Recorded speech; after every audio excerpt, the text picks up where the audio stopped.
ভারত এখন অনেকটাই উপরে, আপনারা জানেন। এই মুহূর্তে জাপানকেও টপকে শুধু আমেরিকা এবং চীনের। ভারত এখন পৃথিবীর তৃতীয় সামরিক শক্তিশালী দেশ। ভারত নাকি বিশ্বের তৃতীয় পরাশক্তি, কিন্তু আমার প্রশ্ন, তাহলে আমেরিকা, রাশিয়া, চীন, উত্তর কোরিয়া, তুরস্ক, ইরান এরা তাহলে কয় নম্বর পরাশক্তি? এদের কি ব্রেন ট্রেন নাই, নাকি এরা গোমূত্র খেতে খেতে নিজেরাও বড় হয়ে গেছে? ভারতের মতো একটা দেশ যেখানে মানুষ টয়লেট পর্যন্ত ঠিকমতো পায় না, যেখানে লক্ষ লক্ষ মানুষ দিনে একবেলা খেতেই পারে না, তারা কিভাবে নিজেদের পরাশক্তি বলে? এরা নেশা টেশা করে, নাকি গোমূত্র খেতে খেতে আজ এদের এই অবস্থা হয়েছে?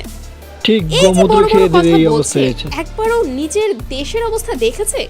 যেখানে কোটি কোটি মানুষ খেতে পায় না, যেখানে মানুষ ফুটপাতে ঘুমায়, আর এরা কিভাবে বলে যে বিশ্বের ৩ নম্বর পরাশক্তি দেশ?